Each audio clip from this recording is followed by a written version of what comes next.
Picture the scene. You've been invited for a residency interview, but you don't have much time to prepare. You don't know how to answer residency interview questions, and you don't know what questions to ask. Fear not, because I'm here to prepare you for your residency interview in the fastest way possible. And make sure to stick until the end of this quick but powerful tutorial, because I'll be sharing with you 2 free guides that will help you ace your residency interview. The first tip I have for you is to research the programs. I can't stress this well enough, and I know that multiple applicants skip this step when they're preparing for residency interviews. There are 3 ways to research the program. The first is the program website. Go and read about the program goals, what they're looking for in an applicant, the program rotation, research opportunities, read about the different faculty and their clinical and research interests, read about the city that you're interviewing in. All this information are available online and can help you stand out in your residency interview. The second way is to look on the program social media platforms. These days, residency programs are sharing a lot of information that are helpful to applicants on their Instagram, on their Facebook page, on their Twitter, and this information can not only help you to learn about the program and figure out whether this program is a good fit for you, but also help you learn some things about the program that you can tailor your answers to. So if you see from the different posts how much the program stresses on their resident research output and publications and presentations, and you've done some research, you can prioritize research in your answers. If you see that this program focuses a lot on community care and diversity inclusion, you can bring that point if you have that. That's why researching the program is key, because it helps you align your interests with what the program is looking for and the interests of the different faculty. And the third way to learn about the program is talking to the residents and the faculty. In the morning there will be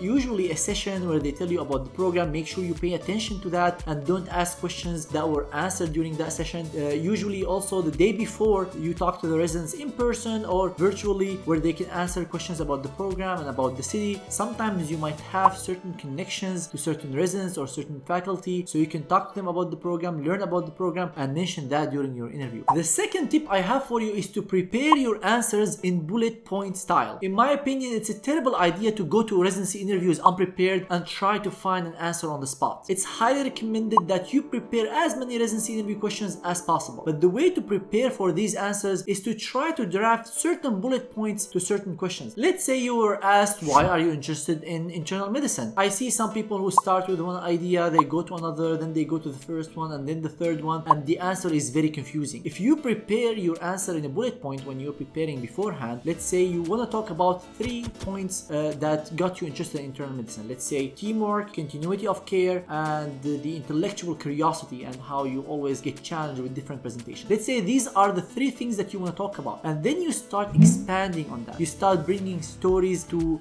follow the principle of show not tell. Don't just say I love internal medicine because it's intellectually intriguing. I want to hear kind of a small story that can tell me about that. So you start with bullet points of what you want to talk about when answering that question, and then you start and drafting the answer. When preparing for interviews, I highly recommend you have certain stories already. You start thinking about these beforehand. I don't recommend writing a full script and following the script and sounding like a robot, but I highly recommend you prepare the ideas and the story that you want to talk about. But then the exact wording, you can come up with that on the interview day, but you have to prepare as much as possible before that. So for each question, think of certain bullet points, certain points that you want to hit with the answer, then go ahead and think of certain stories that support these bullet points, and then start practicing, record yourself, but don't necessarily write a full script of the answer. An exception to this advice is that some people might not feel comfortable with their English language, they need a scripted answer, but I'm telling you, with that comes the risk of seeming like a robot, and you're fully reciting the answer, and you're not bringing your spontaneity in the answer, you're not sounding natural. So there are advantages and disadvantages of each. So my recommendation is certain bullet points, you expand on that through stories, you practice, and then the interview would be easy. It would be similar to what you've been practicing. Another tip that relates to the bullet point advice is that you might have more than 3 or 4 or 5 bullet points, and then you tailor the answer based on the program. So you might have 5 reasons why you're interested in internal medicine, and you tell 3 reasons to the Harvard program where they have so much interest on and focus on research, where your answer to another community program that is less focused on research, you take 1, 2, 3, and 5. So that's why you can have multiple options for you to pick from, and then for your interview, based on what you found on the program website and what they're looking for, you can adjust your answer. Before we move on to the next tip, make sure to check out our residency interview preparation services. We have a phenomenal list of advisors. You can check who's on our team in the link below. All our interview preparation services are 100% satisfaction guaranteed. So if you're not happy with your advisor after the first hour, you let us know and we either assign you to another advisor or we give you your money back. That's how much we trust the expertise of our advisors. The way we do it is half of the hour goes to a mock interview as if you're interviewing with a program director, and the other half goes to the feedback about your answers. Highly recommended. Even if it's 1 hour, you get an advice from an expert who knows what they're talking about, and make sure you're on the right track, because interviews can make the big difference between you matching and not matching. Now let's talk about a very commonly recommended tip when it comes to interview preparation in general, not only for residency, which is matching your skills with the job description. And what is the job description of a resident? Working with patients, working with teams, residents, faculty, nurses, PAs, a lot of work, so you need to be hardworking. And some programs have focus on research, leadership, community care, diversity, and so on. So try to demonstrate in every single answer you provide these skills and characteristics that would make you a good fit for the program and for the job as a resident. So prior clinical skills that you got by doing multiple away rotations in the US, by doing USCEs for international graduates, by doing a full residency training in your country, these are phenomenal to mention on your residency interview. If you've done a lot of research, that is something interesting for a lot of residency programs. Teamwork is key in any healthcare setting, so you can demonstrate that through multiple ways: by you playing basketball, by you being a part of a research team, by being part of a residency program in your country, by being a medical student. There are multiple ways to demonstrate that you are a team player. Don't just say these words: team player, hard worker. Try to demonstrate and back up that with an evidence. Hard worker or determined to achieve certain goals,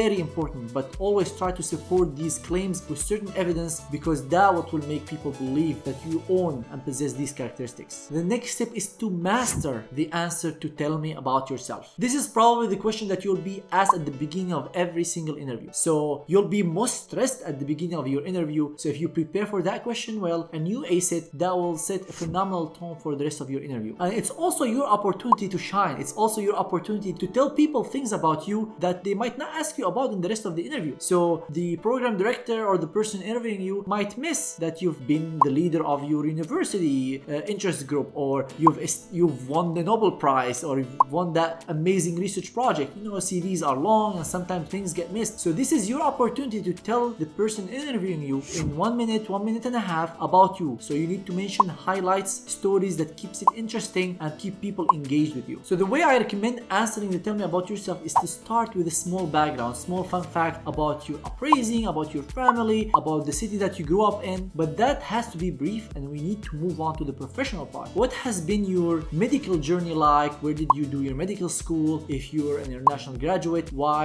did you want to come to the US? Why did you want to do the specialty you're interested in? What kind of stories got you there? If you've done any research, you blend that with the story. If you have certain achievements, certain awards that you want to highlight, this is the time to talk about that. And again, blend it in the story so it seems that you're giving highlights of your story, and those are all strengths you want to convey to the person interviewing you in a nice way, in a humble way. And then some people end with a hobby, with another fun fact about themselves, but you don't have to do that. So again, you'll see the answer will vary a lot based on what you have. So you have to build a long list of your characteristics and study what you want to tell people about you. And that's why I recommend having an expert advisor who can guide you with that process, because what you might think as important might not appeal too much to program directors, and having an advisor who can give you their expertise will help you navigate that process. So build, as I said, in a bullet point style, all the points that you want to hit, and then you'll find if you talk about all these points, you'll be spending half an hour in just the tell me about yourself. So you need to bring it down to 1 minute, 1 minute and a half, and that's how you pick the most important ones that you want to tell the person interviewing you.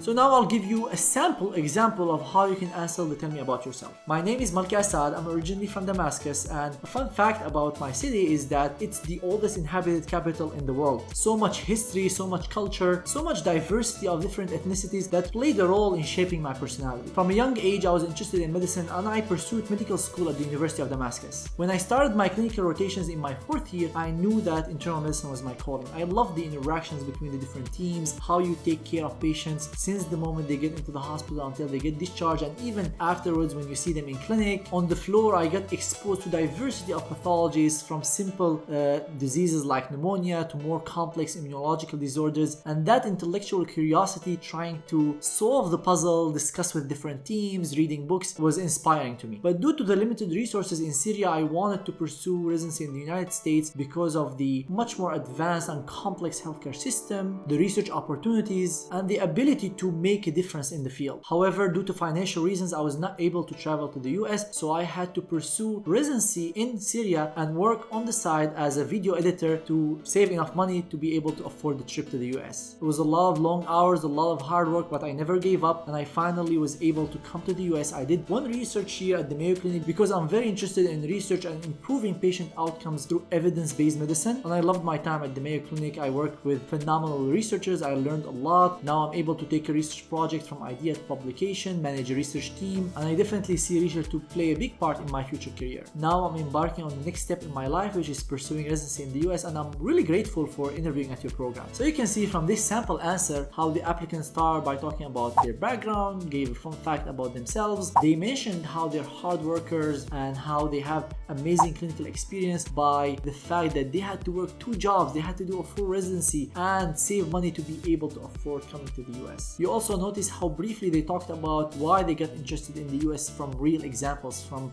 their rotations in the US. They talked how they got exposed to diverse pathology to reflect on the strength of their clinical training. The applicant also talked how they pursued research in the US, how they worked with a team, how they're team players, how they got research skills, and how they want to improve patient outcomes through research and make a difference in the field. And all these things are strength they're conveying to the interviewer, while also at the same time telling their story. Now, another very important tip that a lot of applicants miss is knowing your CV. It might seem simple. Some might say, well, of course I know my CV, but know your CV really well. I've seen some applicants who were asked about publications they've done 2 years ago and they were not able to answer the question. So make sure you know every single thing on your CV. Make sure to have a full discussion about every single thing on your CV, and if you're not able to, remove it, because it's much better not to have that thing compared to you being asked about something on your CV and you're not able to answer that. Next is be professional. Make sure you wear formal clothes, whether you are a male or a female, and whether the interview was in person or virtual,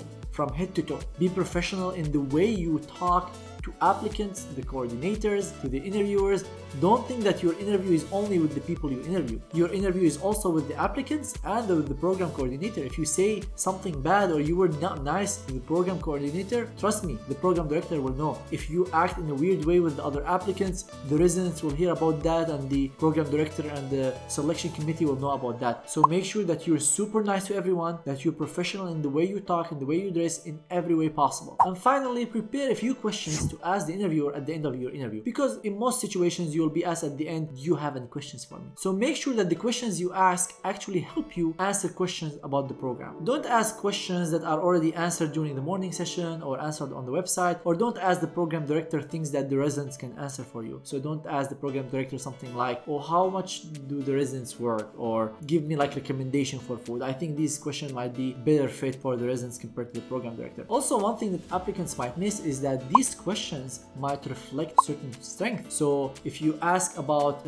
certain fellowships and certain type of support for fellowship, to tell the program director that you're interested in that fellowship, that might be considered as a strength. If you're someone who's done a lot of research and research did not come up during the interview, you can ask the interviewer, I've done a lot of research projects on XYZ, can you please tell me what kind of support residents receive for doing research projects? But I'll provide you here with 3 common questions that you can ask for most residency programs. The first is, what are the strengths of this program and what are things you would like to improve? The second question is, what have you changed in the program in the last few years based on the residents' feedback? And finally, if you have to change one thing about the program, what would that be? As you can see, these questions apply to most programs and can actually help you learn something about the program. And you can download a full list of possible questions you can ask residents and program directors by clicking on the link in the card above or in the description below. And now it's time to share with you the 2 guides I promised you at the beginning of this video, the full interview guide guide and the guide with common residency interview questions and sample answers. And you can download these 2 guides by clicking on the links in the description below. If you find any value in this video, make sure to hit the like button, subscribe to the channel, and share this video with your colleagues to help me and support me keep doing videos like that to help you not only with your residency interview but your whole residency journey. And if you missed my full residency interview tutorial, make sure to click here so you can watch the full tutorial and ace your interview. Good luck everyone, and I hope you match.